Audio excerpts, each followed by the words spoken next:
warriors leaping over bulls in Ethiopia, men racing ostriches in South Africa, and fighters wrapping their fists in cloth for brutal boxing matches in Nigeria. Africa is home to sports so unique, many people don't believe they exist. These aren't just games. They're traditions of strength, culture, and courage. Today, we count down 13 African sports you didn't believe existed. At number 13, Mooro canoe racing in Botswana. In the heart of the Okavango Delta in Botswana, life revolves around the Mooro, a traditional dugout canoe made from the trunk of a sausage tree. While it's mostly used for fishing and daily travel, the Mooro has also become the centerpiece of an unusual sport, Mooro racing. Here, skilled polers stand at the back of the canoe, pushing it forward with a long pole against the shallow delta floor. During festivals, entire villages gather to watch racers speed through the winding waterways, balancing with incredible agility. The races are not just for fun. They celebrate the delta's culture and test who has the most strength, endurance, and control on the water. It's Africa's answer to Venetian gondola racing, but in the wild beauty of Botswana's wetlands. At number 12, ostrich racing in South Africa. Forget horses. In Oudtshoorn, South Africa, the ostrich capital of the world, races are held with riders perched on the backs of giant ostriches, weighing up to 150 kilograms and running at speeds of 70 kilometers per hour. These birds are extremely hard to control. Riders grip onto feathers or makeshift saddles, but more often than not, they're thrown off spectacularly, leaving the crowd in laughter and amazement.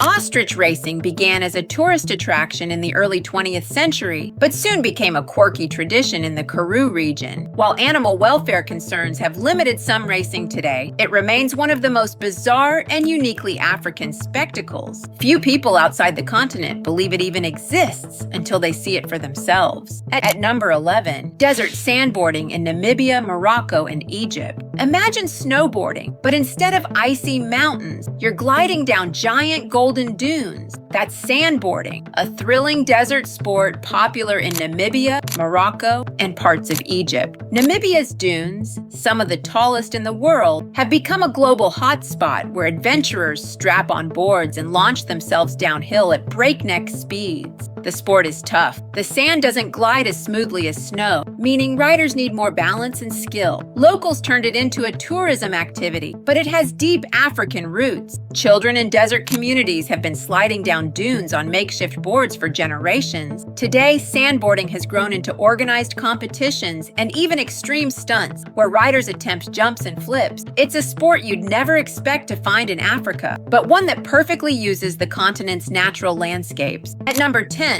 Kilitho spear, throwing in Tanzania. Among the Maasai of Tanzania, warriors have long been trained in the art of spear throwing, an essential skill for both hunting and defense. Over time, it evolved into a sport known as Kilitho. In village gatherings, young men test their strength and precision by throwing spears at targets from long distances. Sometimes the targets are fixed posts, while in ceremonial challenges, they may even be moving targets pulled by ropes. Success brings honor, while failure is seen as a lesson in patience and practice. For the Maasai, Kilitho is more than just sport, it's part of their identity as protectors of the community. Watching a Maasai warrior hurl a spear with deadly accuracy is like witnessing centuries of tradition preserved in the form of athletic skill. At number 9, bull jumping in Ethiopia. In Ethiopia's Omo Valley, the Hamar tribe practices one of Africa's most daring rites of passage, bull jumping. To prove their readiness for adulthood and marriage, young men must run naked across the backs of several bulls lined up in a row. If they fall, they face shame. If they succeed, they gain respect, status, and the right to marry. Though it is a cultural ritual, it is also a sport in its own right, demanding balance, courage, and agility. The event is accompanied by music, dancing, and ceremonies where women of the tribe show solidarity by being ritually whipped in honor of the initiate. Outsiders often struggle to believe this tradition exists, but for for the Hamar people, bull jumping remains a proud and living cultural sport of Ethiopia. At number 8, Morabaraba in South Africa and Botswana. Not all African sports are physical. Some test the mind. Morabaraba, also called 12 Men's Morris, is a traditional board game played in South Africa and Botswana. Using a carved wooden board or even markings on the ground, each player starts with 12 tokens, often stones or sticks, representing cattle, the measure of wealth in African society. The goal is to form mills of 3 pieces in a row, capturing the opponent's cattle until they can no longer move. Though simple at first glance, Morabaraba is a game of deep strategy passed down for centuries. In fact, it's recognized internationally as a mind sport, much like chess or checkers, with tournaments held across the continent. It proves that Africa's sporting culture is not only about strength, but also intelligence and wit.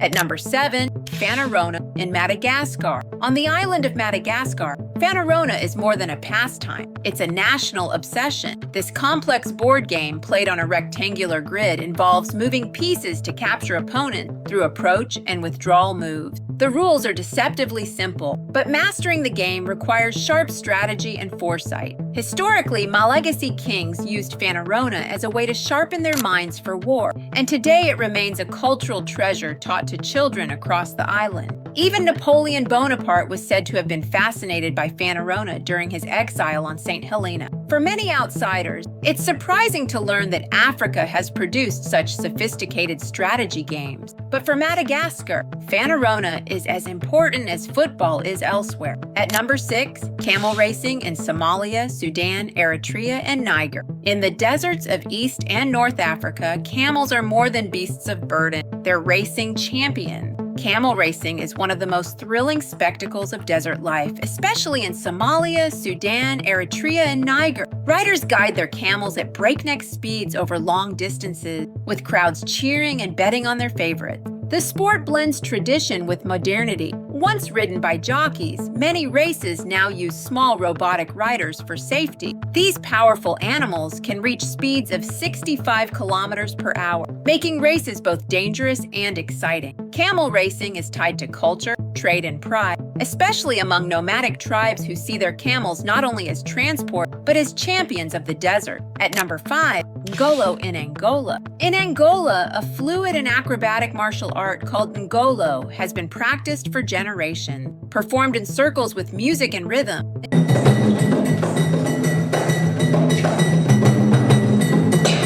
Ningolo combines high kicks, sweeps, and evasive movements that mimic the agility of animals. It's said to be the ancestor of Brazilian capoeira, carried across the Atlantic during the slave trade. More than a fight, Ningolo is a dance of survival, blending combat with cultural expression. Fighters showcase their skills in festivals, using grace and trickery to outmaneuver their opponent. Angola treasures Ningolo as part of its heritage, and it remains a proud symbol of African martial art.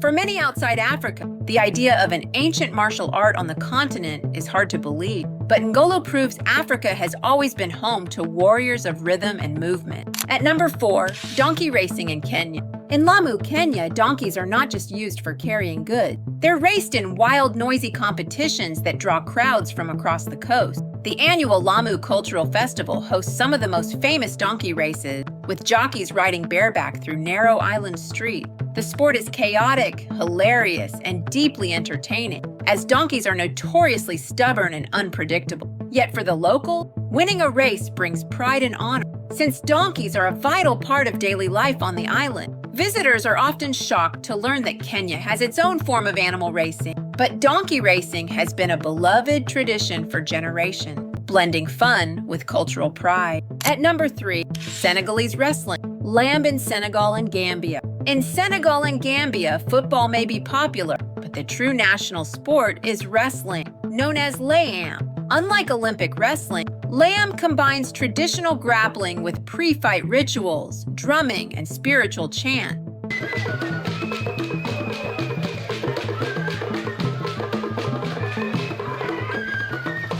Wrestlers bulk up with specialized diets, train with tires and sandbags, and enter arenas covered in protective amulets. Matches are short but explosive, with victory coming from throwing your opponent to the ground or forcing them out of the circle. For Senegalese youth, becoming a wrestling champion is a dream as big as football fans. Stadiums pack with thousands of fans, and champions become national celebrities. Lamb is Africa's answer to sumo and MMA, a cultural and sporting powerhouse rolled into one. At number 2, Dambe boxing in Nigeria. Among the Hausa people of northern Nigeria, Dambe is a centuries-old combat sport. Fighters wrap one fist tightly in cloth, the spear hand, and leave the other unwrapped for defense.